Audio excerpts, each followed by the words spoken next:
Sooner Scoop HD.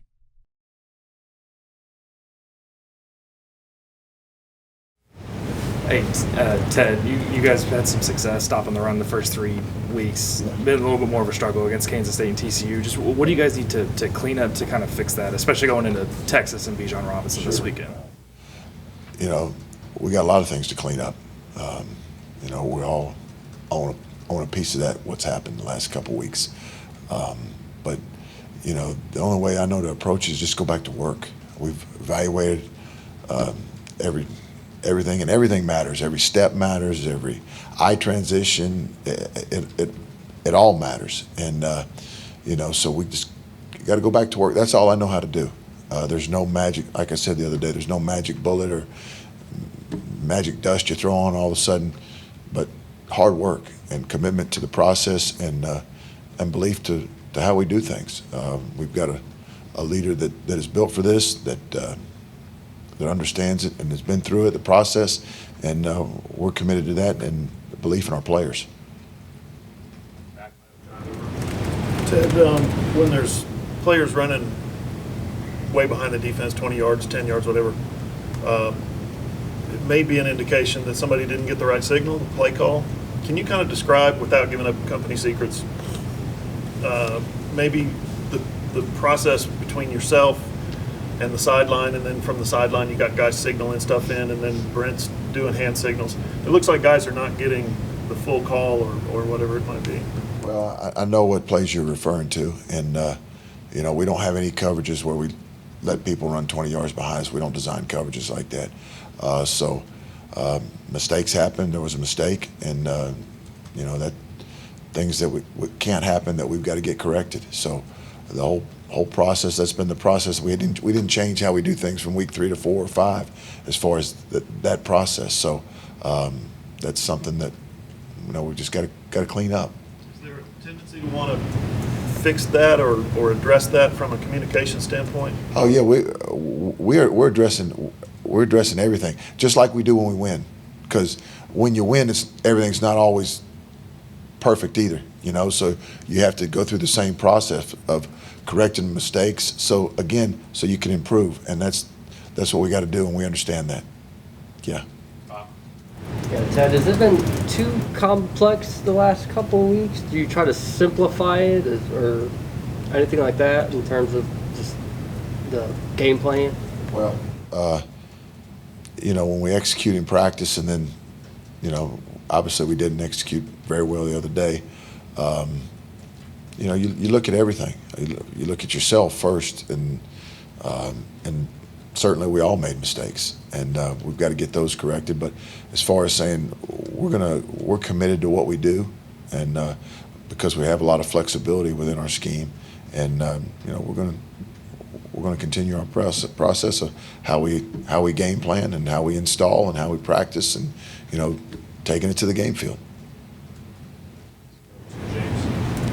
You know, you struggled to stop the run the last couple of weeks, and yet here comes maybe the best running back in the league, you know, that Texas has. Talk about, you know, what they do, and, you know, they got 2 quarterbacks too, so trying to defense them. What do you see out of that? And a really good tight end and some good offensive linemen too. Yeah, but you know, it comes down to being precision. You know, the fundamentals, the precision of the fits. Starts with where your eyes are, where you get lined up. You know, because we don't take anything for granted as coaches. You know, going back to the ABCs of, you know, playing football and stopping the run, and whether it's proper leverage on the football, like I said, the precision in the fits, the tackling, it all goes hand in hand. And you know, so we work on that every week. It's not like we go for 3 weeks we emphasize it and 2 weeks we didn't. That's not how we do it. It's unfortunate, disappointing, frustrating, but at the same time, you know, today's Monday of a new week, and we certainly understand what's happened, and we've got to get it fixed. After the game, Brent mentioned used the word panic a couple times on defense, how sometimes the guys look like they were panicked a bit. How do you guard against them not letting big plays drag them down over the duration of a game? And were there times when you just saw maybe 10 guys doing one thing and just that one guy trying to do maybe too much and takes himself out of the play? Yeah. panicking meaning that like you're in phase on a route, and to be able to play through the basket, turn and locate the ball, all the things that you do, you can do when you're in phase, and just playing the ball. But you say panicking, guys just got to do their job, and we as coaches got to do our job. So it's really that simple. The precision, the fundamentals, the aggression, the physicality, all the things that go into to being a good defensive football team. And that's, like I said, we got to get that fixed, and we got to grow in that area real quick. Yeah, Ted, we saw the first few games of the season, the defensive ends had a really big impact, especially Reggie. Last couple of weeks hadn't been the case. What have you seen from those guys, especially Reggie Grimes, that's different, and what can you do to put them in better position to be impactful on this defense moving forward? Well, each defensive call has a strength, and each defensive call has a stress point. And within each call, some guys that do dirty jobs that may not show up in the stat sheet, and some guys are, when they're we call blitz and we get a free runner at the quarterback, everybody sees that, but they don't see the guy that went inside and ate two blocks and things of that nature. So our scheme again is player friendly, it's aggressive, and as far as specifically with Reggie, it's something we all got to just keep getting better. There's like I said, there's just no magic dust, man. It's just a process to show up for work every day and bust your butt to get it done and improve. And we've got it, but we've identified the areas like we do every week. Again, like I go back, even when we win, we do the same thing. It's not like we gloss over wins and move on to the next deal. No, that's not what we do. So from that standpoint, it's just within each call, there's a strength and a stress point. And somebody's got to do dirty jobs sometimes as opposed to running free. Yeah, Ted, you guys are playing with a roster mostly recruited for a different scheme. How much of your problems are related to getting guys acclimated to a new scheme? It's year one of a new scheme, and there's growing pains that usually accompany that. But at the same time, the fundamental aspect of it and just the execution, the precision that we've just got to continue to go through and work to get better. When we talk about new scheme, it's not necessarily having to learn it. Sometimes it's guys ill-suited to the new scheme. Do you have any of that? No, I don't think we're ill-suited for our scheme. No, if we were, we would have done something else.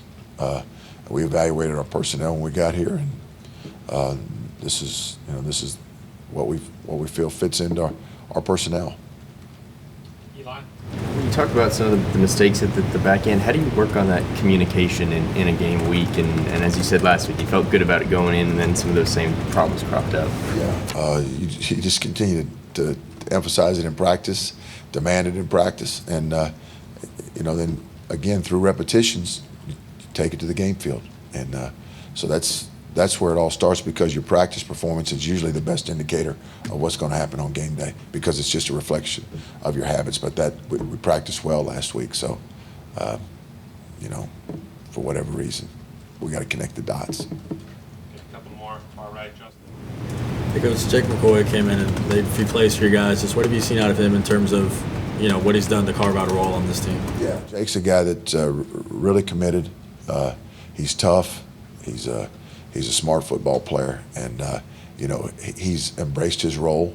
And obviously with our depth at linebacker, it's a good thing for us that he's with us doing what he's doing.